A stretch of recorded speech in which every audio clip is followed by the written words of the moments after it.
It's that time again.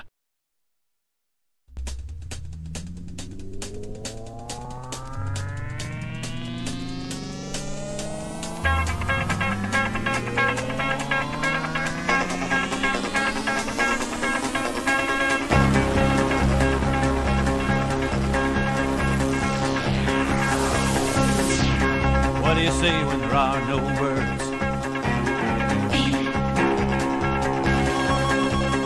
Feel a song that's never been heard. How do you know when you hear the call?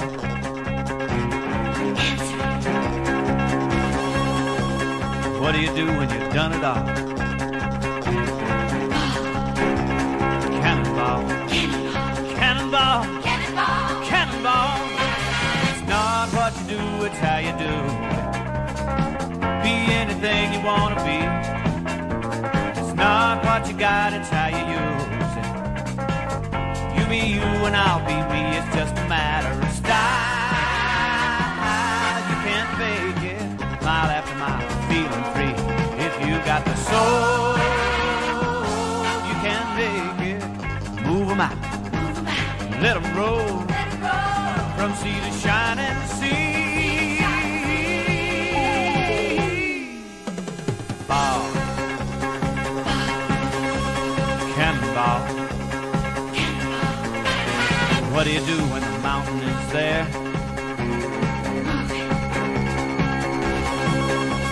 How do you answer the challenging dare? And when your back's against the wall,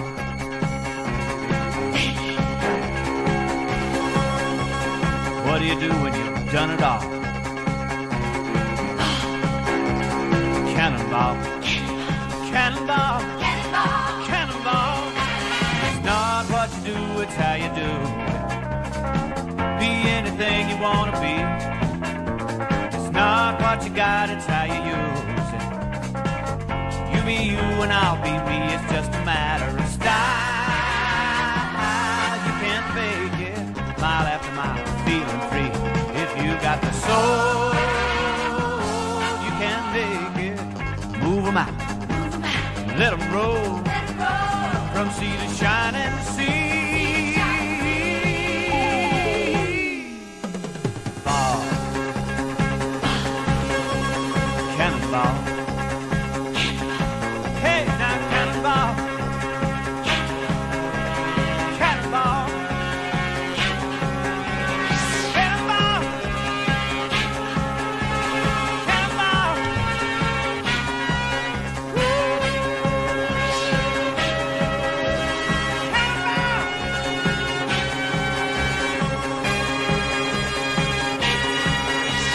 Yes, indeed. Good afternoon, morning, ladies and gentlemen, mothers, fathers, daughters, sons, brothers, and sisters. This is the Apex Online Racing F1 2018 Hype Energy, of course. Season number 16, round number 7 at the Circuit Gilles Villeneuve in Canada. My name is King-Kodiak, and I'll be one of your commentators throughout this evening's race. Joining me in the commentary box, always happy to say, my faithful companion, Mr. Hamish Sopwith. Yes, good evening, everybody. What an exciting race we should have. It is wet, of course. It's very wet. I believe is the first driver out, just in his McLaren. I wonder what he's going to do. I mean, I was going to say before you found out we were in the full wet. Lap times we could see something in a 107. That's not likely to happen now, unless suddenly the sun comes out and the track becomes bone dry. This also very much spices up the strategy for the race, Kodiak. A lot of the drivers would be split between an ultra soft, super soft, or hyper soft start, but now it looks like it's going to be a fairly standard ultra soft to super soft strategy for the race. As Chromatic just comes around turn 10, there's a bit of confusion, as me and Kodiak have been talking off air, about where turn 1 is. If we when I refer to turn 1, it is a braking zone for what I consider turn 1, not that right-hand kink. But you might hear different from elsewhere. Before we get into, as you can see, it is exceedingly wet in qualifying. Wow, look at that. I'm told it's going to be a dry race, so exactly as Hamish was alluding, just to be a single stop for then on, but it's really, the qualifying order could well be very, very shaken. Wow, Crow! Very, very sideways coming through turn 2. Now, before we get into our qualifying too deeply, we have got some track facts that to throw onto this one, so let's have a look at those.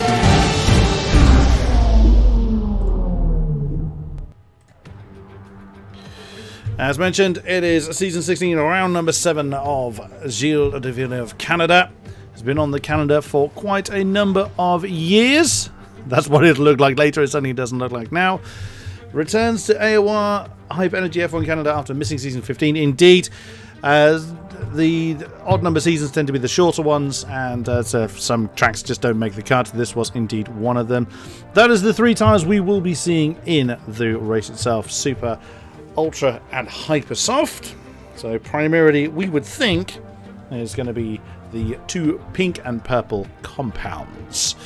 What else can we tell you? Michael Schumacher holds the record for the greatest number of wins at circuit Gilles Villeneuve. He won 7 times between 94 and 2004. Lewis Hamilton not far behind now with 6 wins. Of course, the namesake Gilles Villeneuve being the only Canadian to have won at the circuit. What else can we tell you? The Wall of Champions. The list of drivers to have had accidents at turn 13 includes Schumacher, Hill, Jacques Villeneuve, of course, Button and Vettel. So we will see who comes a cropper. But that's the nature of the track, though. You've got to push the limits. You've got to get exceedingly close to every single wall, and they are exceedingly unforgiving when doing so. 2009 Williams driver Robert Kubica took the first ever F1 victory by a Polish driver in 2008 race, a year after he had survived a horrendous accident at the circuit. Anyone that has been watching F1 for a while no doubt remembers him barreling off towards the hairpin with very little car left. It was absolutely insane. Yeah, pretty horrific accident, but like you say, it's a street circuit in the sense that, you know, you got to use all the track. Although there are small runoff areas in certain points.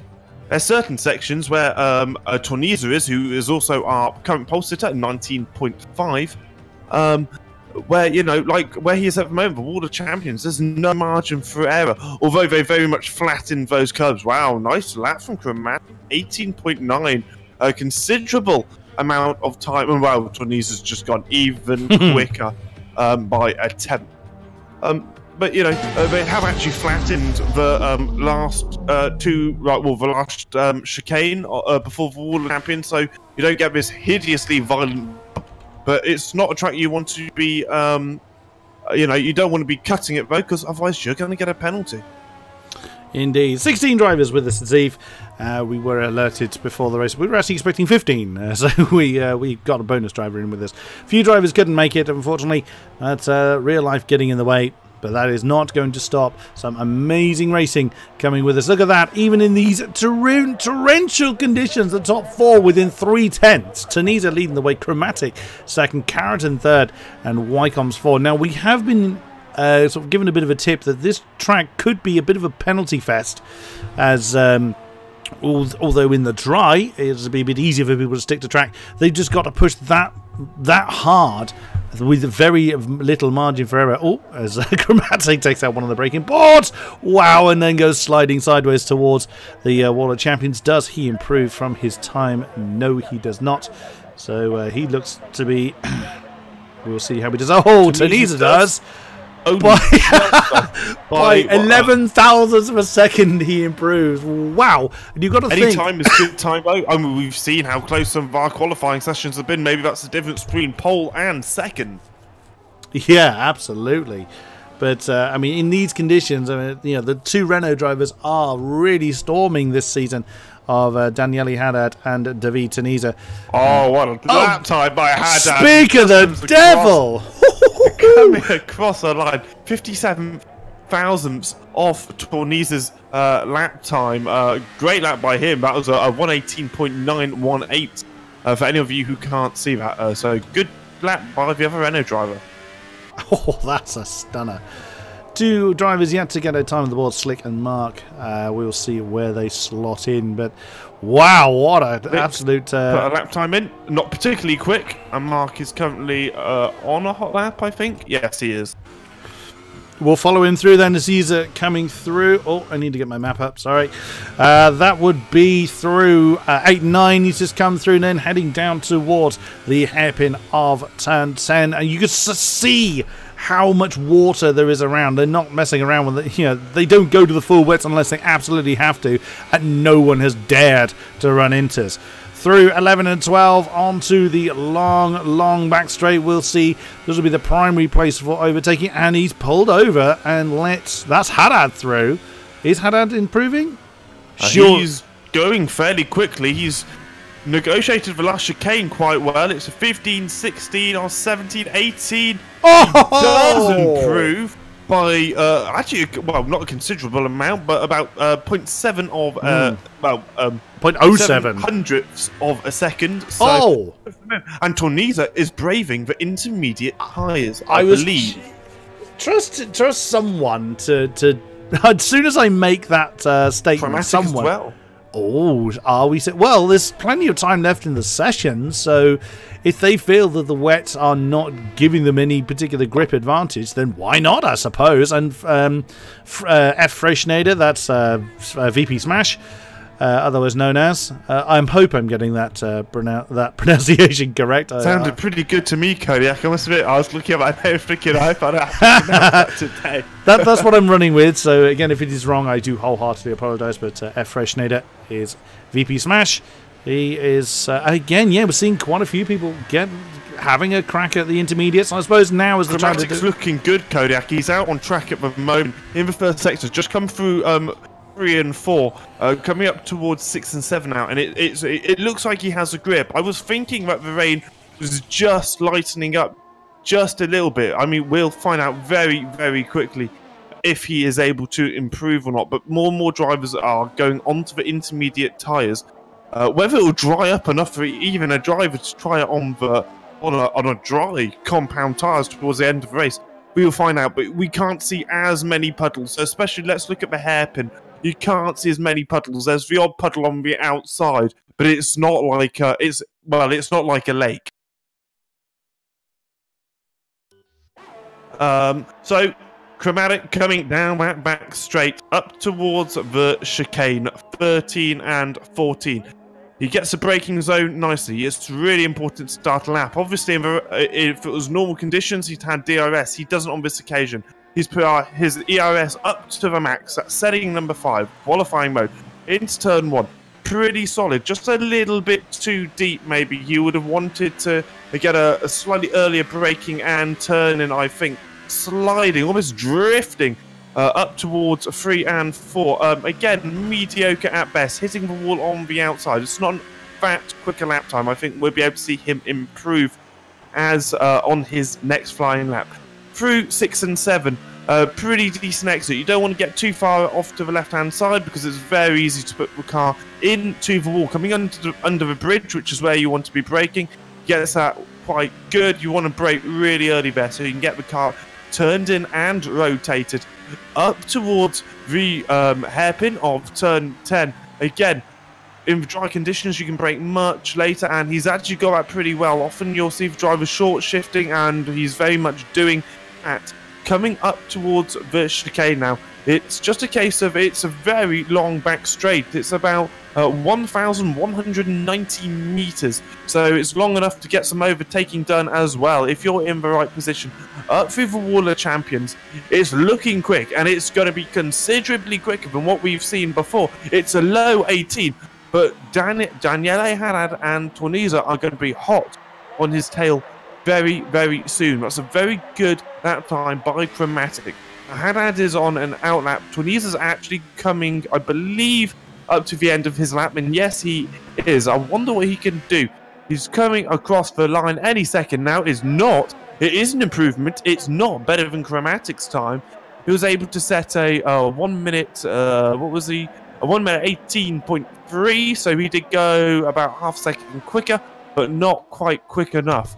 I wonder what the Ferrari can do, because he's just came off that final hairpin, coming down the back straight. It's not looking particularly fast, but he is going to hopefully improve on what he's done. He was about a second down beforehand, and Matt Sorensen, he's got himself up into third place, and White Lilac is in the pits after obviously not being happy with his lap. Of course, he was also on the wet compound tyres, so no surprises there. All the drivers seem to be on the intermediate tyres where they can. Whether we'll see some of the guys come in, you know, so we can get one more lap on fresh tyres, we are yet to find out. Torniza came off a final hairpin and coming towards the chicane. Let's see what he is going to be able to do, Kodiak. Indeed. A lot of people then. Only White Lilac not yet. Oh, no sooner do I say that, he's decided to switch to the inters as well. The rain really has lightened up. What does Torniza do? Oh! Of course he does. He goes and sticks that on the pole. 1:17.807. Oop! As he comes out right in the path of the Williams. That's either Carey or Timp. No, that'll be Carey, because Timp is... oh no, bigger button, that will be Timp, as Tim is listed as outlap. Whereas Carrington... Oh, hello, nobody from in the Toro Rosso, 1:17.755. I think we're going to see the... Sorry, Cody, I think we're going to see the times really tumble now as the track gets drier. It could be about the fact Torniza's lap time, it was very quick at the time, but it could be a couple of seconds off the pace in 4 minutes time. Yeah, it's going to be last man over the line that is going to be that's going to look the strongest here. Torniza took quite an interesting line. It's not going to count this lap. He's obviously in a hurry to get back into the pits, but he very much straight line turn 8. I don't think that's completely legal, but well, if anyone has anything to say about it, the stewards will find out through whichever sources they use. So presumably he's coming into the pits and not starting another lap. Yes, he is, for a fresh set of tyres. This is where you want the fresh grip, so you can really maximise, especially if the track's drying out. Your intermediates get very, very hot indeed. VP Freshnader coming over the line. Is he going to improve? Up to fourth. Just 0.3 shy. It's him putting a 1:18.045R. Track record, I believe, is actually by Formula Dunny of 1:10. Of course, that's not going to be challenged right now, but we should see that, as we've seen historically, that the lap record does tend to be pretty decimated from last season's lap times. Who else can we have a look at? That's Haddad. He's on low fuel. Carey up to fourth now. Very Carrington also getting into the 1:17s. 1:17.937. Oh, slick. Then jumps into fourth as well. Wow, that is getting close.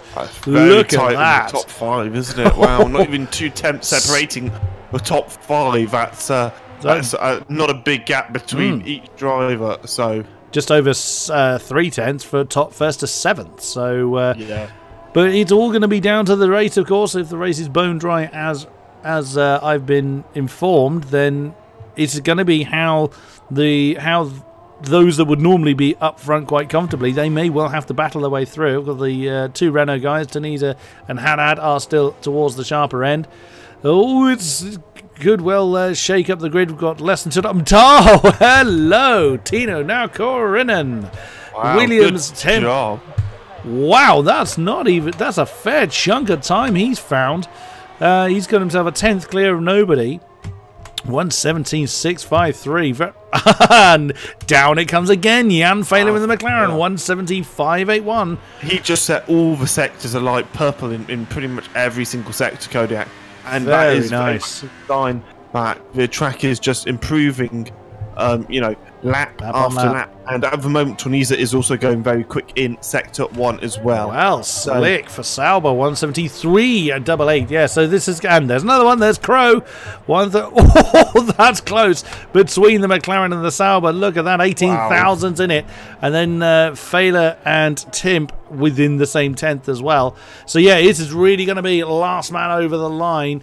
Daniele Haddad is in the pit, so he will not improve. He's, oh dear, so Haddad will start no higher than 7th. Freischneider will start no higher than, well, Freischneider is coming out on track now. He will not make it unless he does some kind of godlike lap to get back to the start finish. Well, Haddad's, well, I don't know what he's doing. He's going to try and somehow do a lap in 1 minute time. I don't think he's going to be able to do it. He's going to have to cut a lot of corners, which is very much going to be frowned upon. He was struggling to get back into the pits, I noticed. Torniza is actually not in a fantastic position either. In fact, no, that's rubbish. He's all right, actually.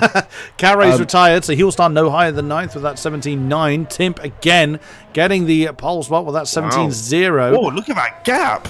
Wow. 3.5 temps. That is absolutely massive. But I mean, bear in mind, the top 10 is only just covered by a second. Crow again, now getting in the 16s. 16.743. So what they've done is they've just given themselves a load of fuel and trying, and oh dear, that's Matt Sorensen right in Crow's face there. He's going to cross the line any second now. Is he going to get the pole? No, he isn't. He's a 10th off. He's only just off, but it's off. It's a 16.9. Can he improve? He has fuel for this lap, Kodiak. Let's see what he can do. Let's ride on board then with David Tanita through turns 3 and 4, then over to the wall, get through the twisty section, turn 5, now to 7, beg your pardon, 6 and 7. Chromatic gets the pole spot with a 1:16.743 in. He's quicker than he was before by a few thousandths. Streaming on then towards 8 and 9. Yellow flags out there for some reason, so someone's had an incident there. Oh, I saw who there was. I think it was Matt Sorensen in the Force India. His car buried on the right-hand side, and that is Chromatic's McLaren. It's retired on track. Failure's retired as well. So Mark, nicely done. 1:16.906 jumps up into second through 10, 11, and 12 onto the back straight. He's going to do it, Kodiak, I think he's going to do it. He's 3 tenths up in the second sector. Oh, it's going to be close. Breaking at 100 metres, negotiating the chicane pretty well, getting close to the edge of the wall of champions. He's done that well, still covered by yellow flags. Coming across the line, is it going to be within a 15? No, it isn't. It's a 16 forward. It gives a Renault driver. Wow. Another pole for Renault Sport Formula 1 racing team. By 3.5 tenths again. My God, talk about well timed from David Tanita. Oh, that was a stunner, well played, but again, well driven by our other drivers. Yeah, absolutely. Good time. A 16.4 by David Tanita. That's just over 3 tenths faster than Chromatic.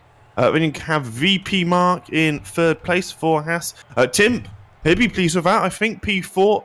Photon in P5, White Lilac in P6, Slick in P7, Vito in the first of the Red Bulls in P8, Jan Fehler in P9, and Freischneider in P10, thank you, Kodiak.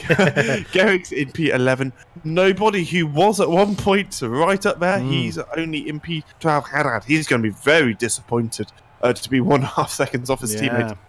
In P14, you have Caraton. He's a very quick driver, although he didn't show that performance last week without practice. Matt Sorensen in P15, and Wycombe's bring up the rear with a 1:19.1 in P60. Let's see what he can do. Maybe something interesting on the strategy. Now, I want to talk about strategy, Kodiak. I wonder what the tires the drivers are going to start on. It'll be probably the ultra softs, but they might even decide to start on the super softs and go long into the first stint. I wouldn't be at all surprised if a few people chance the hypers. And look how cloudy it is. So it is very cloudy, so we may even get rain towards the end of the race. That'll be interesting. But we will see. We don't know. Haven't been informed on that. I was told dry race, but that does look awfully cloudy. Unless the clouds are just going to disperse. We will see. As our drivers then going through their various setup changes. None of them want to run their wet setups they just run. I'm not entirely surprised. So, although Park Fermi applies Kodiak. Oh, good point. Yes. Whatever setup they were using, presumably they were all set up for race, which might be why we have the likes of Haddad are very much out of place. I mean, I think it was a bad judgment anyway because the track was getting so much quicker. But it's ultras and supers across the field. Interesting. So White Lilac, Gerrix, Haddad, Carrington, and Wycombs all running the super soft tyres. Everyone else on the ultras. No one having a crack at the hypersofts. Then maybe no one is confident of the performance of that tyre. So we will see then how that transpires as Tanitsa leads the field through the track as they are coming through 8 and 9. Chromatic's not wanting to. If Wycombs had a problem. Kodiak. Wycombs has weirdly fallen a bit. Maybe he was a bit slow off the back. He seems to be very slow for some odd reason. He clearly wants to make sure everyone's at a disadvantage with a tyre temperature. But this is where you realise how short the track is. It's only 2.7 miles long, or about 4.4 kilometres. And we see Tornese already, at very much of a back end of the track. All the drivers trying to get the right temperature in the tyres. It's very important to get a good outside, and even more important to get a good core temperature, because that can drastically affect your first stint in the race. Here they come, retaking their positions. Of course, when they get close to the grid, they are automatically fed into. That's why some of them are ghosted. As you can see, they are reforming on the line. And Wycombs will be along there. So there he is. That's how hardly he fell that far behind the field. But never mind. We'll keep an eye on everybody as they reform the grid. Here we go then. Round number 7 of this season. Here are the lights. 2, 3, 4, 5 lights. It is time to wind them up and let them go. A pretty decent start universally across the board. The Renault cutting the McLaren off going into turn 1. And then you can see the Williams attempt doing a move on Mark, trying to get up into 3rd position. You can see just behind. Oh, that is very, very close. He has managed to do it. He's alongside the Haas then. The 2 Ferraris already behind. Is anyone going to have a particular problem? Everyone seems to have got through. So far, so good. Garrett and nobody swapping position back there in 11th. But looks like everyone has managed to keep all the necessary parts. Oh no, has Carrington had a problem? No, he's just fallen to the tail of the field. Pretty good start from Wycombs. It looks like everybody has made it. So far, so good. Yep, absolutely, very clean. Just what we like to see is all the drivers come up towards a hairpin. This is where they all get very bunched up. It's sort of like the Grand Hotel hairpin in Monaco, but less glamorous, as Chromatic almost locks up into the back of Tornese. Luckily, he doesn't. Tim in P3, he's up 1 position. Mark is obviously down a position in his Haas. The drivers won't have DRS until lap 3. So you have this lap and the next lap of no DRS assistant, and Tim just got a phenomenal exit off the chicane. Is he going to have a look at Chromatic around the outside? Surely not breaking onto the grass. He's now onto the runoff area. He doesn't want to come onto the track and wipe someone out, and he doesn't quite. He almost runs the Haas out of road though. Yeah, that was very unfortunate. He just went way too deep into turn 1, and that is Mark falling to Photon. Great opportunity to move by the Ferrari. Oh my goodness, White Lilac throwing his car on the inside of turn 5. Damage, huge damage. Oh my goodness, what on earth happened there? White Lilac, that was a very strange move there, and the Haas has come off much worse, falling to the tail of the field. Actually, Wycombs has had a problem. He's come through the pits. Oh no, front wing assumedly on the Red Bull, but oh dear, trouble in the midfield. Yeah, I mean, it looks like Mark and the other Ferrari, was it a Ferrari? Yeah, White Lilac Ferrari, yeah. They obviously had, well, whatever happened, White Lilac was very opportunistic, I must admit. I'm surprised he went for that move. And it looks like he sort of very unsettled Mark's car, and then it's just nothing he could do. It just oversteered into the wall. Tanisa with the fastest lap on lap 3. This is where the drivers will have DRS, so Chromatic will have a chance to overtake for the lead this lap if he stays under a second. Basically, you have to be within a second to have DRS, and the DRS detection on this track is just after turn 9, so it's not at where turn 12 is. It's at turn 9. So even if you fall... Oh, Vito! Sorry, Hamish. I was watching Vito as he was really challenging Gavin Faden, and he just stuck the tail into the wall. And oh, and then under pressure from he's had to bail on turns 8 and 9. He's straight line that one, so he's going to lose a few positions there. And then he's got Gerrits closing in on him. Oh, that went horribly wrong, horribly quickly. And oh, wow, that got very clumsy coming through turn 10, the hairpin. Still a lot of close quarters racing going on towards the tail of the field. The front guys have spread out a little bit, although Jan Fehler is now on the back of Slick. We've lost Mark due to that earlier incident, but look at this. Freischneider challenging nobody, and again, sorry, Kodiak, you might see a change for the lead as Chromatic had to look at David Tornitsa, but it wasn't quite able to make it work. I did think he was going to pull alongside with DRS, but he doesn't. Sorry about interrupt. Not at all, not at all. I think we're going to be cutting over each other. You tolerate me often enough, so it's about time you cut me off as well a few times. Yeah, Jan Fehler is really pressuring Slick for 5th position. You've seen Crow really a push for the lead, and we've lost Carrington. Oh no, what has happened to him? He's had an incident on track. Mark actually brought his car back to the pits to retire it, so we've lost one of the Williams pair.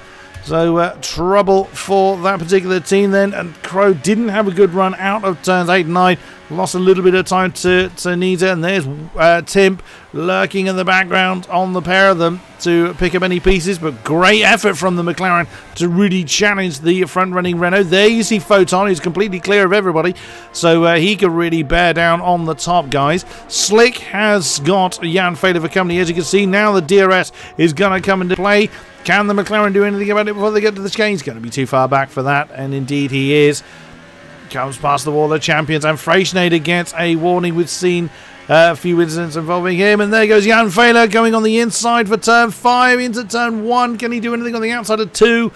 Oh, it's a risky one, but no, he falls back into play. The sun's now coming out as Haddad is down in 11th. Gerrits, well, he's challenging Gerrits for that 10th position, but he's gone for the harder tyre, so he's on a very different strategy to his teammate. But there is racing throughout the field. That's what we like to see. It's very difficult to keep up with all of it. Yeah, Carrington seemingly came to the pits to fix wing damage, and then possibly put on intermediate tyres. And then I think that was kind of the final straw, because he just thought that there wasn't any point continuing on those 3 tyres. wide, sorry, it's a 3 wide, and goodness me, Matt Sorensen kind of lost out on that one. They were 3 wide coming through 8 and 9. That was always going to go horribly wrong. Haddad now up into 10th position. White line through to 11th. Gerrits goes down to 12th, and Matt Sorensen then kind of fell off that particular battle, and Wycombe's doing what he can to close back in the battle. Let's jump back up front as Slick and Fader have just swapped position. I see that'll be on the back straight under DRS. It is indeed. The McLaren now up into 5th position, and the Williams is still hanging on to the back of this McLaren Renault battle. So Tunisia seems to have a bit of pace over the McLaren, but the McLaren does seem to read him in the corners. Yeah, I would say Chromatic is he does actually have some good straight line speed when he's in that slipstream. In fact, to be honest, I'd say that the Renault and the McLaren seem fairly even on pace, and the Williams of Timp is doing a great job to be able to hold on to the back as well. Although Chromatic did slam that barrier rather hard last lap, and now the DRS detection zone is pretty much at this Rolex bridge just here. So this is where his detection zone. He's got the DRS now. He just needs to wait until turn 12, which is sort of, this is considered turn 11. Where this bridge here is turn 12, and this is also where he gets the DRS, where he's a little bit too far back to try anything. Potentially, the Williams or Timp has got more of an opportunity on the McLaren ahead. Depends how he gets through the chicane and wall of champions, which he did all right, but it looks like it's going to be single file into turn 1. Yeah, but Tunisia did feel the need to defend into that turn, as the other Renault of Haddad has just lost a position to Wide Lilac. That'll be on that back straight as well. Look at that 4-car train. Wide Lilac, Haddad, Mad Sorensen, and Gerrits. Oh, the Force Indy going a bit deep coming into turns 1 and 2. We've got Freischneider on the back of ACR, well, formerly ACR Nobody, coming. Well, that's actually a several-car train that starts with Jan Fehler in the McLaren, then Slick in the Sauber with Nobody in very short succession, and then the second Sauber of Freischneider and Vito in at the tail of that particular field. So there is once again battling here and there. The only person that probably isn't in a battle, with the exception of the Wycombes at the tail, is this man Photon, who is slowly but surely, as I say, that he locks up into that last turn. There's Vito getting his name on the penalty board. Oh, and that's Tim then staying within DRS range of the McLaren. The McLaren staying in DRS range of the Renault. This battle is going to go on quite some time, I suspect. Yes, I would have thought so. I mean, Chromatic's current results have not been brilliant, in all fairness. He's currently... Williams and... Tim and Chromatic! Wow! Side by side through 2. And Haddad's in the pits, so his race is getting even worse. Oh, contact between the Williams and the McLaren. And they remain where they are. Tim does manage to get up into second position, but that's actually dropped both of them out of DRS range of Haddad. Of Tunisia rather, and Photon is very nearly within DRS range of the pair of them. Yeah, well, I was actually going to say Chromatic's best results at the moment is a P5 in Bahrain and a P6 in Spain. So, you know, he's definitely, well, P3 will do him a world's good in the championship. So let's hope he can hold on. And I'd say Photon is also slowly closing into this these guys, Kodiak. Yeah. And Haddad's had a wing change because he's now behind Wycombs. We just saw from that camera angle the next pack of cars is Jan Fehler and crew. Jan's actually broken free of DRS from nobody, so the second McLaren could then start to try and close in on Photons. We just saw the back of that particular train. Oh, it's gonna... And we're only on lap 8, so this is gonna go on for a while. This is fabulous. Yeah, it sure is. We love it when the battles are like this. Chromatic going a little bit wide into turn 1, and he's just about brought the car back, but it would have cost him a couple of tenths of a second. Oh, we've lost Sorensen! We've lost Matt Sorensen. Sorry again, Hamish. Unfortunately, we can't jump to the car that we've lost. So I'm going to see if Wycombs can see what's happened to Sorensen, although he was a little way off the back of him. Where did Sorensen... in the pits, it looks like, Kodiak. Oh, no. So, yeah, he did indeed. So another one gone. At this rate, everyone will be scoring points. It's yeah. So now down to 13. Yeah, a bit of a shame, but this track is so difficult, though. You know, it's so easy to make a mistake. It looks like nobody's got himself a penalty. In fact, he's actually got 2 lots of penalties. It's currently nobody, Frey Schneider with 6 seconds of penalties, Vito with 3 seconds of penalties, and Matt Sorensen with 6 seconds of penalties. Tim has broken clear of Chromatic as far as DRS is concerned, although if there was a bit of damage caused on the McLaren due to that altercation, that could be why, as Chromatic has fallen into the clutches of Photon. There you can see Jan Fehler is doing what he can to close in on the Ferrari. Vito and Frey Schneider swapping position. That looked like it was actually through the chicane onto the wall of champions. That would be impressive. But still, the whole field is separated by really not very much, considering how far into the race we have come. And Vito doing what he can to try and hang on to the back of Slick. What tyres is the top 9 are on. Oh, Vito gets himself another penalty. This is exactly what we were warned would happen early on. Indeed, looked like Carey did accidentally go on to those intermediate tyres. But the top 9 and Wycombs and Haddad all on ultras. The only people on super softs at the moment are White Lilac and Garrix. A few people having their strategies changed. Chromatic has got his name on the penalty board. That could really shuffle up the top order if that remains like that towards the tail end. So there is a lot to play out yet. Yeah, absolutely. Tim's doing a really good job of, 1, being able to overtake Chromatic in the way he did, which I thought was very impressive, and 2, being able to get onto the back of the Renault of David Tornisa. Tim, as we know, he's an extremely quick driver. Hasn't always shown it so far this season. He's, you know, had a mediocre 5th place in Australia, and after that he hasn't scored a point. So any points for Tim is going to be good. And so far, so good for Tim Garrix. Also getting a penalty as well, 3 seconds. So Tunisia leading the race with Tim behind, Chromatic in P3 with that penalty. Photon in P4 with Haddad getting himself on the fastest lap time board, and Fat Photon is very close behind Chromatic. Is he going to be able to snatch 3rd place? We will find out very shortly as they enter the DRS zone. Indeed, Frey Schneider is really pressuring Vito as well. That's for 8th, and Slick is not too far ahead of the pair either.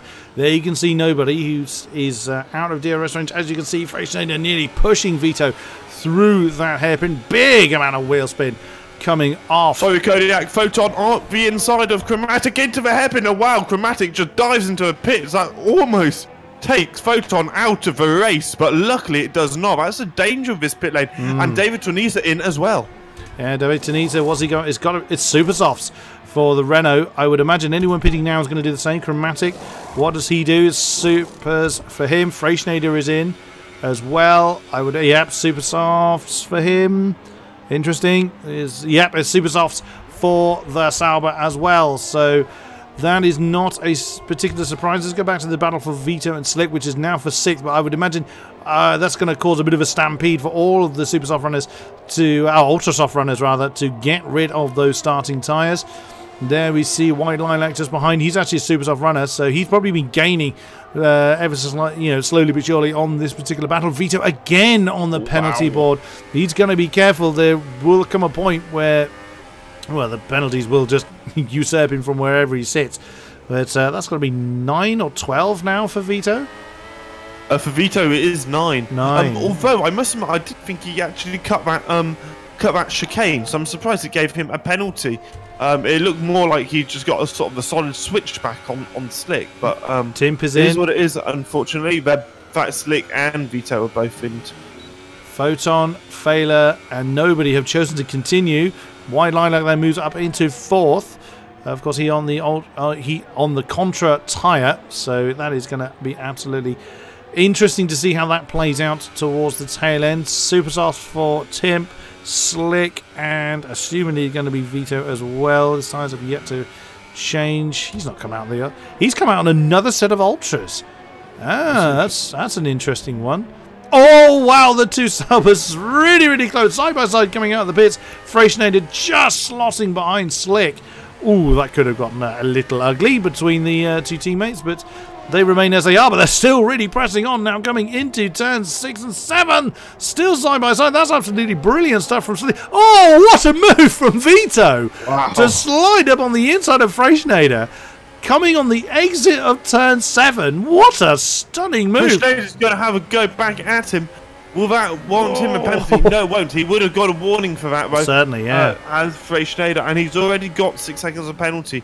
So he doesn't want to be doing that too much. He's now behind his Alfa Romeo Sauber teammate. Oh, and there is Haddad as well, as Tanitsa gets his name on the penalty board. That's not something you see very often, as Nobody and Jan Fader bring their cars in. Let's pick up Haddad on the back of this particular battle. Look at how close the Saubers are. Oops, as Haddad bounces off the wall. And Wycombs is a couple of seconds behind this battle then. So Haddad now has some work to do. Freischneider looking on the inside at turn 1 on Slick. And Vito trying to capitalise on it. Bearing in mind, Vito is on those ultra soft tyres, so he's obviously feeling brave to be able to try these rather unusual moves. But sometimes you have to. I mean, there's not... Oh, Haddad gets his name on the penalty board. That's, again, fairly rare. So that rather backs up what we were told earlier, that this would be a bit of a penalty fest. Photon now leads the race on his ultra soft tyres, so we'll see how long he's able to stay out there for. The two Ferraris are at the top of the table, but so much still to play out. But this battle is absolutely fascinating. You just get the feeling that something's going to happen very, very soon. Yeah, Photon is into a pit, so I was going to say his tyres surely can't last that much longer.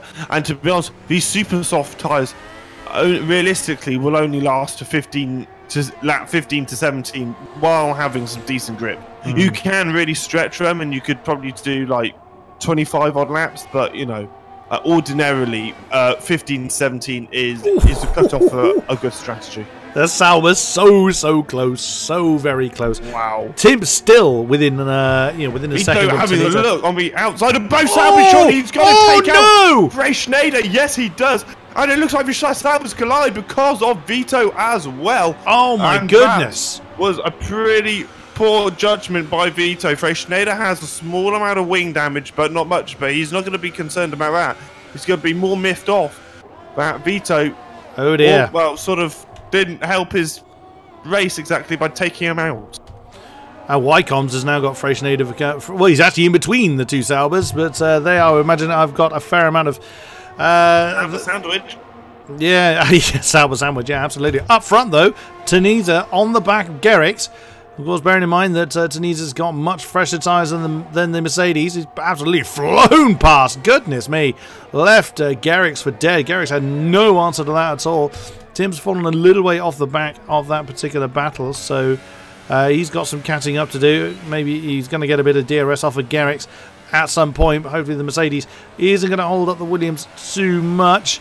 Wide Lilac is 1.8 ahead of that particular battle. There he is at the top of the shot, you can see. So there is still work for these guys to do, as Wycombs has just lost the position to Slick along the start-finish straight. So there is racing to be had in Slick Scarborough. Of course, Wycombs on 14-lap old Ultras. Any wonder he's struggling. Wow. Goodness, they must be down to the canvas by now. And what a beautiful slow code. Tim just pulled off a beautiful move. It's very much a switch back on Garrix. I know Garrix's tires are much, much older, but it did look really nice. He didn't want to be stuck behind the Mercedes for too long, and he is indeed up to third now, but he's out of DRS range of the Renault. So the Renault doesn't have DRS on the Ferrari either, so they will just drag all the way down the back straight. Garrix does have DRS on the back of the Williams, but is too far back realistically to do anything. Is he going to pit now? I would imagine he's going to carry on. He does indeed. So he is continuing. Who else can we look at? Everyone else is not in immediate DRS range, although Fader is getting close to Photon. He's really getting close to that DRS as well. Vito's going to have a look on Wycombs, and that's move pretty much done. Surely Wycombs is in. Yeah, Wycombs is in. Another penalty for Vito. Goodness me. He's wanted to collect them all. That's not how penalties work. You don't want them, but there we go. And there we go. Don't get points for penalties in this game. No. Tunisia is on the back of White Lilac now. This is for the race lead. Although, of course, White Lilac on a different tyre strategy. But they, those that started on the Supers will be on the fresher, softer rubber towards the end. So don't discount them as yet. Coming through, turn 10 into the hairpin. Surely now the Renault is going to blast past the Ferrari. Oh, a big moment of wheel spin there for Tunisia. Coming out of the hairpin. DRS open for the Renault. Puts the another 3-second penalty for Vito. He's White Lilac going to defend it. He does indeed. Tunisia doesn't get the move done yet. But another dose of, bouncing off the wall of champions. And here he goes. DRS open on the inside towards turn 1, and that is job done. That is race lead for Tunisia. Yeah, pretty good. Tim is also doing quite well. He's been able to manage that gap. He's about 1.5 seconds behind Tunisia at the moment.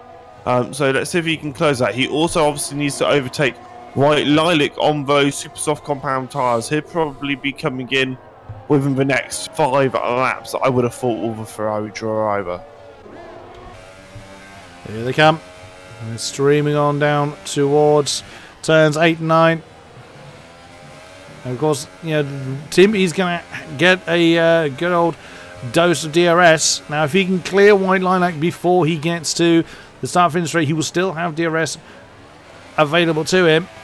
He's getting ever so much closer to that crucial 1 second off the back of Tunisia. Good drive out of that hairpin for the Williams. DRS for White Lilac. DRS for Tim. Oh, what's Tim going to do? He's going to get very close coming to the chicane. He had to really hit the anchors hard there. Wow, big snap of oversteer for Lilac. Surely we're going to see a repeat of what we saw last lap from Tunisia on White Lilac. There goes Tim on the inside of turn 1. I doubt that White Lilac's going to... Yeah, absolutely. The White Lilac knew that one was done. There was no point in him defending that. But that puts Tim ever so slightly out of DRS range. But he is gaining on Tunisia. And we're barely over halfway in this race. I'm very impressed with how Tim has performed this race. Bearing in mind, Tunisia, he's got 4 victories at the moment. Don't count him out for this one. Tim hasn't had a victory this season. Like I said, he only had that 1 5th place from Australia. So he's driving very, very well in this Williams to try and get the win. And also, Tunisia has that 3 seconds penalty. So, yes. So in theory, Tim is, 2.7 ahead of Tunisia. Chromatic on the back of Garrix. Now, Garrix is on rather second-hand super softs, so he's going to struggle to keep the McLaren behind. McLaren on much, much fresher super softs. That is going to be a pretty... And look at that. You can see ahead the 3 we've been talking about. Tunisia, Tim, and White Lilac. White Lilac is in.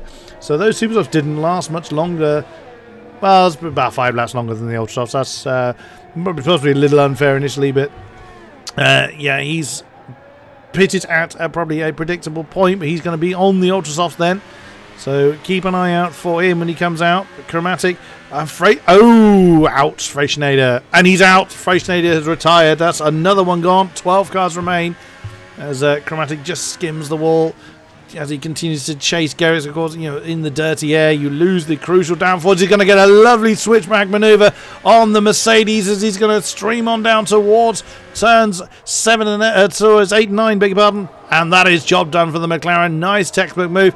And Garrix gets himself a 3-second penalty to really throw himself out of that battle. And there comes Photon as well to try and relieve the 4th position from Garrix. He's here we go again. DRS on that back straight. And not too far behind is actually the 2nd McLaren, Jan Fehler. He's only 1.5 behind, so he could really get involved in the next few laps. And Jan is on similar strength tyres to Chromatic and Photon. Oh, Photon having to think about it. And Garrix flies off into the pits for his scheduled stop. That's fair enough. So that leaves the Ferrari to fight the 2 McLarens around him. And there's a battle that could go on for a while. Yeah, absolutely. Tim isn't seeming to gain as quickly on Tunisia at the moment. Whether he's just lost a little bit of pace or just trying to save a bit of fuel. I can actually tell you Tunisia has less fuel than Tim, so that's not a reason. Although he's used a lot less. ERS has David Tunisia. So that might explain Tim's slight lack of pace. Chromatic and Photon, they're 3rd and 4th.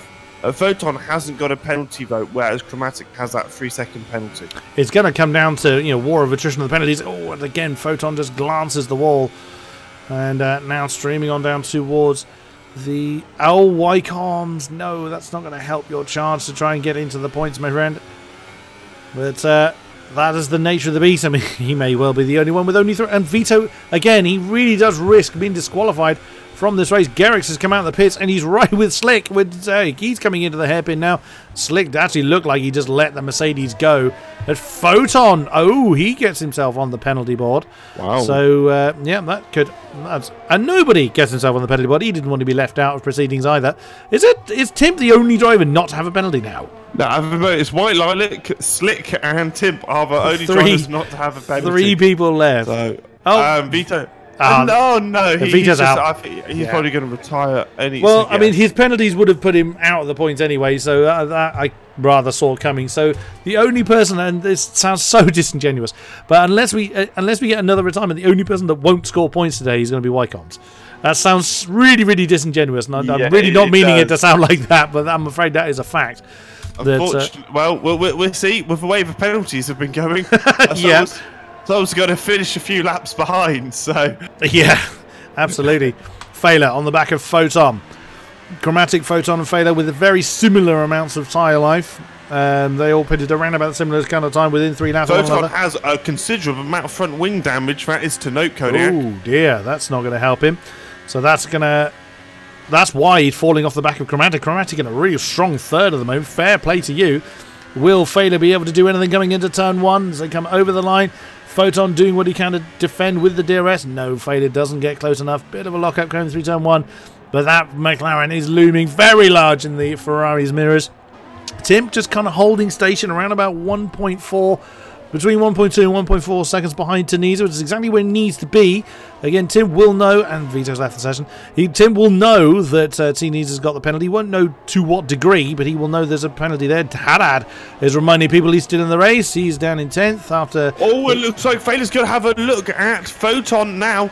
Potentially on the outside of turn 8 if he makes this stick. That'll be impressive. Yeah, he had to bail on that. Track. Yeah, he had to bail on that. He would. Yeah, good decision there. Good decision there. Definitely. Yeah, that would have been that would have been a big old moment if Fehler had just clung to that one, and he couldn't pull back far enough. Again, Photon was still there, so he had to bail on that. So Fehler needs to be careful he doesn't get himself another penalty, but Photon doesn't have DRS. Surely this is going to be a textbook move for the McLaren in the slipstream with the DRS. No, he's going to do it after. Yeah, he's going to do it after the chicane. We've seen it done. He's going to get it done before turn 1. We saw Tunisia do that on the same Ferrari indeed. There he goes inside of turn 1. Pretty textbook move, and that is 4th then for the McLaren. That's real strong performance by the McLaren pair today.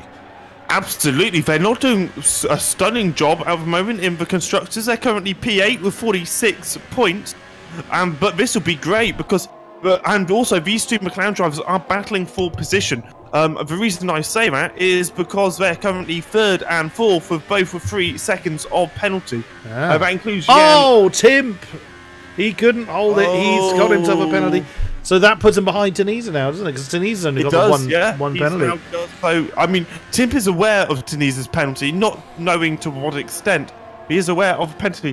White Lilac hasn't got a penalty, and nor has Slick at the moment.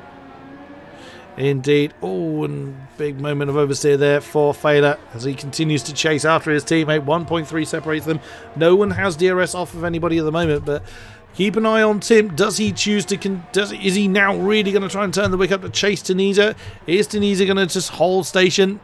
We will have to see. We are 11 laps from the end now, so in the final half of the race, still plenty of racing to do, but the penalties are really going to shuffle up the order, and Failer is just about to get in DRS range of his teammate. So will the will the McLaren pair swap around, or will Chromatic fight his teammate? Yeah, I mean, the thing is, this is such a short lap. That 11 laps isn't a very long time. Well, in fact, it's only about, what we're looking at, Cody, 15 minutes, if that. It's not even best of racing at the moment. A little bit less, probably about 12 and a half minutes of racing left. So, you know, these guys really, they got to get a move on if they want to do something. And Tim he's sort of closing sometimes, and sometimes he loses a bit, but I do think he has the pace. If he turns up the wick just a little bit, I think he can do it. Tunisia has been a little bit better with his ERS management. Garrick's with another penalty that puts him up into 9th. Let's quickly go through the penalties. So everyone from P1 down to P5, that is Photon, have 3 seconds of penalty. Nobody has 9 seconds of penalty. White Lilac has none. Garrix has 9 seconds of penalty. Slick has none. Daniele Haddad has 3, and Wycombs has 3. And then, of course, you have all the retirements after that. Yes, you must still serve your penalties. Retiring doesn't count. Yes, absolutely. Yeah, it doesn't carry over to next. Doesn't carry over to the next race. No, that is true. Well, it's not like, you know, the old qualifying rule. Oh, White Lilac getting himself a penalty. He's chasing nobody. Didn't have a penalty, now does. Yeah. So is Slick going to be our only driver not to accumulate a penalty? I think he should get a bonus point just for that. Quite right, absolutely. But White Lilac is chasing nobody, which is always a weird sentence to say. There he goes, flies through on the inside, coming into turn 8. Can he hold it? Just about. That is 6th position then to the Ferrari. Pretty textbook move then, but does nobody have an answer? Let's see, coming through. Let's see what the tyres are. It's very interesting with the two McLaren boys. How are they going to play this out? They don't want to collide. They really do need the constructors' points. Where is Jan? Yeah, I was on board with him when he did that. That is going to be disappointing for him. Maybe maybe Chromatic will sort of let his teammate pass for that reason. Failer has got more points than Chromatic. Failer is currently on 28 points, whereas Chromatic is on 18. So there is a 10-point difference between the two McLaren drivers at the moment. We will see. We will see as the lap count continues to tick down. Tunisia is stretching his lead ever so slightly, little by little up front. 1.6 now separates the Renault and the Williams, but we've seen how quickly the penalty count can ramp up, so that could change in an absolute heartbeat. Again, White Lilac on nobody. That battle was over pretty quickly as White Lilac's on very fresh. Well, that really didn't hammer the nail in the coffin with another penalty then for the Toro Rosso. But the Ferrari, the White Lilac, has got ultra softs, very fresh ultra softs on his car, as does Garrix and Haddad. So that's how that battle ended. So soon here comes Failer. He's holding station. He didn't choose to go for Chromatic on that occasion. Is he going to choose to go for him this time? Chromatic actually looked like he was going to try and defend. There they go on the inside of turn 1. Does Chromatic try and fight him? No, he again knew that one was done. So Failer now needs to get a 3-second gap between himself and his teammate to hold on to that. Sorry, Cody, I must admit that did look quite planned, to be honest. That didn't look... the teammates obviously aren't going to run each other off the road Let's see what Failer can do. I mean, it's very unlikely he's going to be able to catch up with Timp. So if these guys are battling, I suppose, on track. But if Chromatic can stay within 3 seconds, then he has P3, which, well, both of the McLaren guys will really want. McLaren haven't had a podium this season, so it'll be their first podium if either of them get onto that podium. The Ferraris are close. Again, White Lilac with those very soft tyres. As Photon just locks up a little bit on the inside, or coming into turn 10, you can just about see, riding on board with White Lilac, you should be able to see the McLaren pair. They are up there somewhere. And Photon is, yeah, Photon's bled out of that.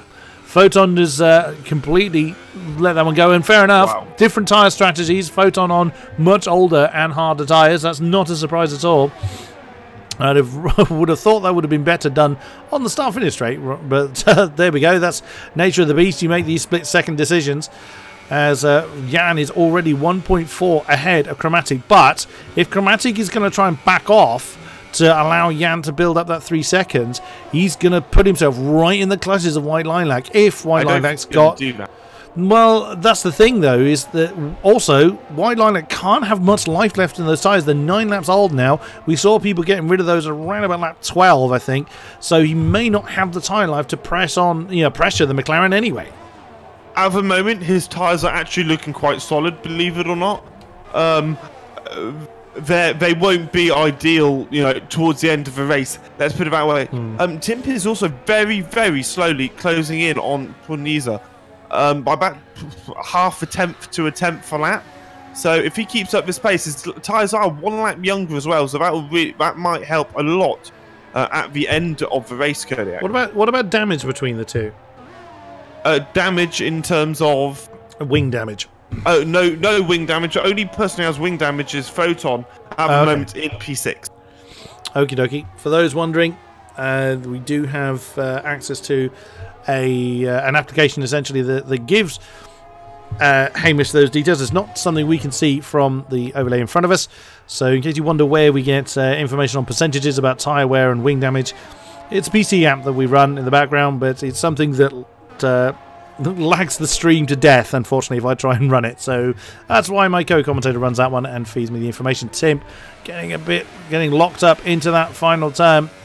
He's doing everything he can to chase off after Tunisia, but had a pretty poor run out of the hairpin. He's going to have 5 laps left when they cross the line again to close that gap down. It's 1.5 at the moment, but we'll see. We can't see the warning count, unfortunately. So if drivers are about to get another penalty, we can't see that. That's one thing we don't have access to. Also, I'm keeping an eye on White Lilac, the gap between the Ferrari and the McLaren of Chromatic. It's where are we? It's 1.7 now, so we'll see if the McLaren's got to defend before the checker flag falls. I doubt, though, that White Lilac going to have enough tyres left by then.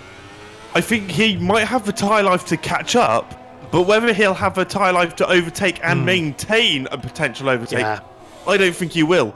So it's going to be very interesting. As soon as he catches up to the McLaren, he has to overtake. He can't afford to wait 1 extra lap, because that 1 extra lap could be the difference between him coming 5th and potentially 3rd and 4th, depending on what happens with Jan Failer. Although he has pulled a 3-second lead, to be fair, he has. He has. He's done it. Good job from him. But White Lilac looks like he's getting 3rd at the moment. Yeah, but White Lilac's right on. He's actually within DRS range now, and also Garrix is on the back of nobody as well. So there's a battle for 7th that's on between the Toro Rosso and the Mercedes. We'll see if nobody defends that one. But White Lilac now is going to be pressuring Chromatic. There they are.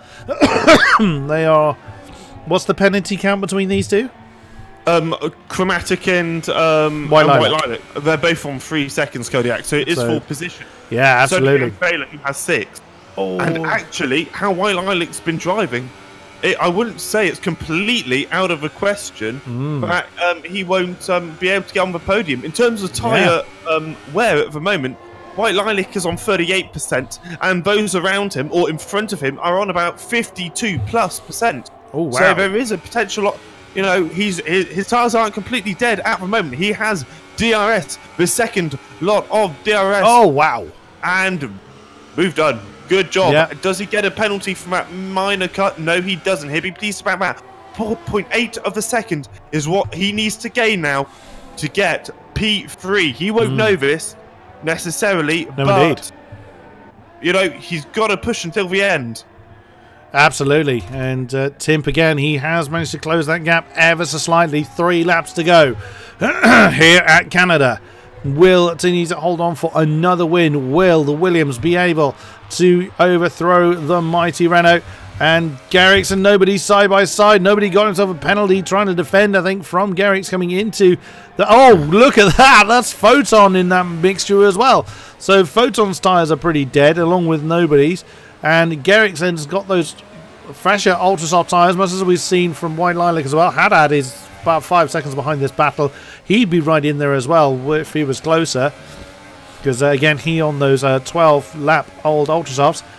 Coming through into turns 6 and 7. Photon, is he going to try and defend for 3 laps? I mean, the back straight's just too long to defend against someone charging this hard. Nobody with the DRS open. Photon going to the inside to defend for turn 8. Keeps everybody behind. Nobody has 15 seconds of penalty, whereas Photon only has 3 seconds. So... unless something very strange happens. Oh, Garrix! Excuse me with my voice. Wow. Garrix throws that on the inside of the hairpin. Can he get that one nailed down? Side by side, coming through 11 and 12. There he goes. There is Garrix then. Goes with the DRS open. The Ferrari doesn't know who to defend against. Is it going to be the Mercedes? Is it going to be the Toro Rosso? Garrix then with a big move coming into the chicane. That's what I rather saw coming. Bounces off the wall. Ferrari then's going to nudge ahead, but the Mercedes has DRS. Can he defend into turn 1? Will Photon jump back up into that position? No, that is 6th position. Nobody on the inside of a Ferrari as well. They've moved up. He puts a Ferrari into a wall. It's Photon, and I think nobody might feel... No, he doesn't feel bad because he's just taking a position back. Wow. And Timp, look how close Timp is, though, Kodiak. 1.1 seconds toward Tornisa. He has to gain 0.1 of a second to have a chance of DRS. White Lilac is right on the cusp of getting P3 as well, just 3.2 seconds behind Jan Fehler. Great stuff, but Tim only has 1 more lap to do to be able to close in on the Renault. Tenisa only has 1 more lap to to defend for. Wycombe's getting another penalty. Sadly, he does look like, unless somebody throws it away in the dying moments of the race, he will be the only man not to score today. It is a great shame to say that about any of our drivers, to be fair, but it's the nature of the beast. But here we go then, keeping an eye on our lead battle through turns 3 and 4. The Williams just grazing the wall into 6. Sorry, Kodiak. White Lilac is under that 3-second. He is. Now, will his tyres hold on? They're still in pretty good condition compared to the guys on the Super Soft. Somewhat of a strategy genius by White Lilac, I would say. Oh, Timp is really struggling as he again just grazes the wall, keeping that forward momentum. Now into a big lockup then for the Williams. It does look like Tenisa, unless he has a blowout or something on that back straight. All looking good then for another Renault victory. As Tim's backed off at this point. His fuel lights on, of course it will be at this point. He's got no ERS left. And that is job done then. So your winner here in Montreal on the Circuit de Gilles Villeneuve is the Renault of David Tenisa. He's happy about that. Second is going to be Tim. Great effort from him. Over the line in third, he's going to be the McLaren of Jan Fehler, but that is going to go to, when the penalties shake out, it's going to go to the Ferrari of White Lilac. There he is in third by 0.6 of a second to his favour. Chromatic in fifth, still a decent effort, and Haddad gets a penalty on the board just to finish the day off. Garrix crosses the line 6th, nobody crosses the line in 7th, but Haddad actually jumps up to 7th, considering how his race started. That's a fair effort. Garrix 8, nobody 9.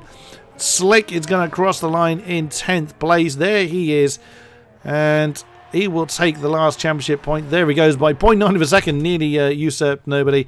And Wycombe's the well, everybody on the lead lap at least. And yeah, he's not even he's just let it coast. And why not? It's been a pretty bad day in the office. We still need you to finish, Wycombe's.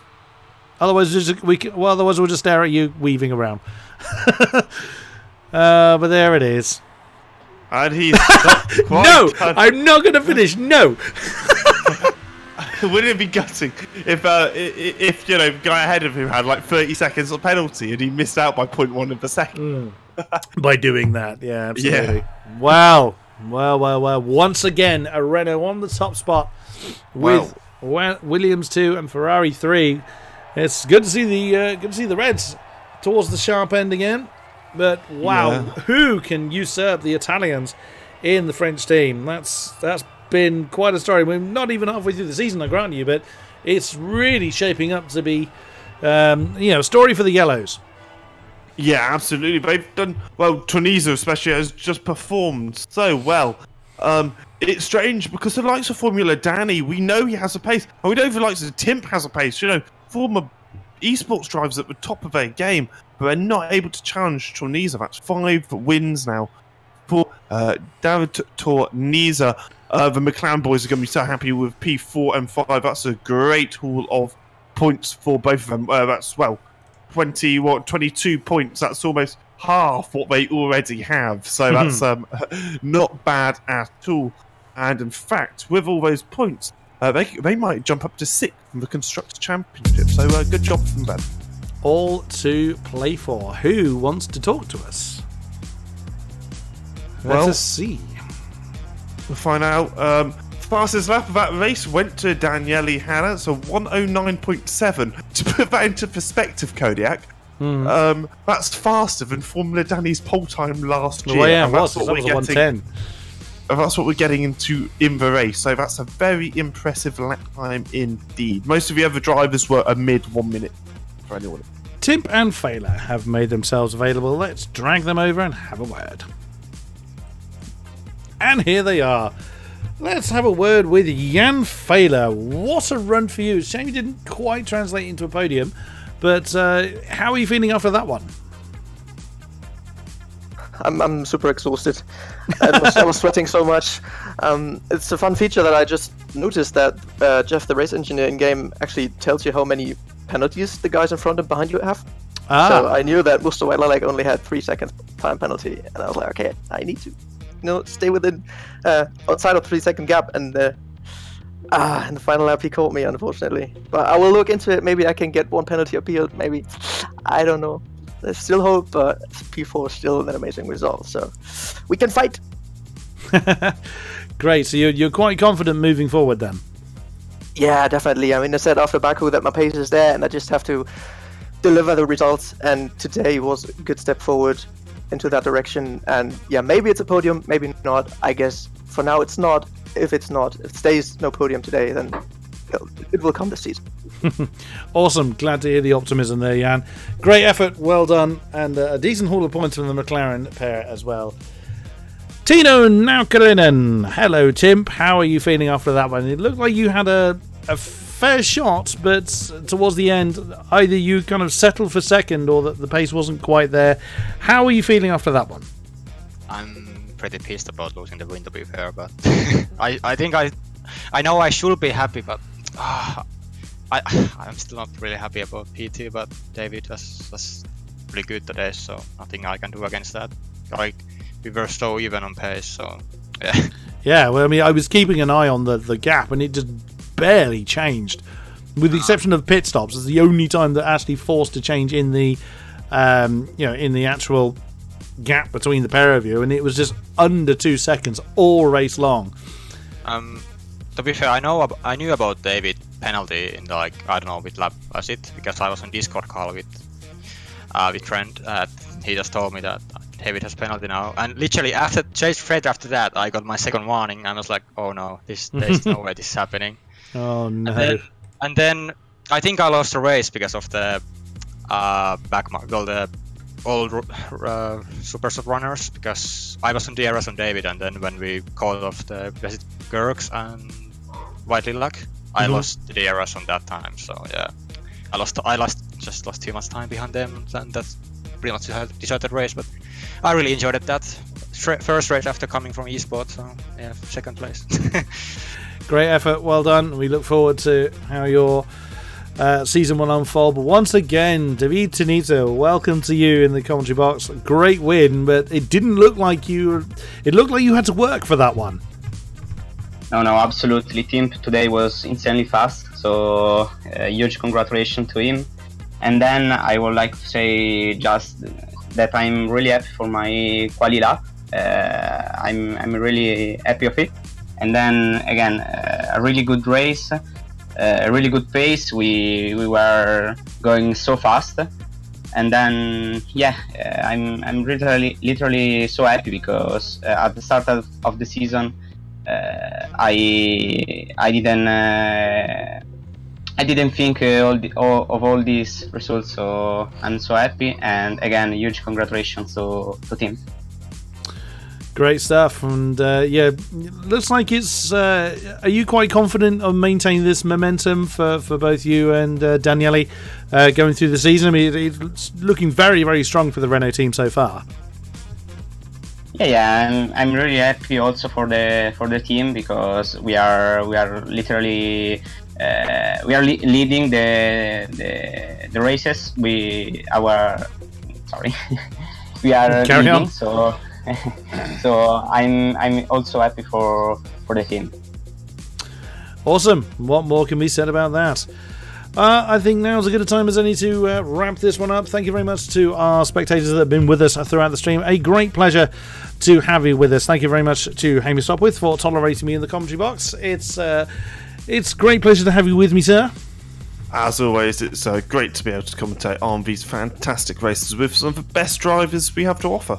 Oh, isn't it just amazing driving going on, amazing racing from our drivers. Thank you very much to all of them, and thank you to our sponsors, of course, with Apex Online Racing. Without them, we couldn't continue to grow. So come back to us next week and we will have more AOR action. Thank you very much, and good night.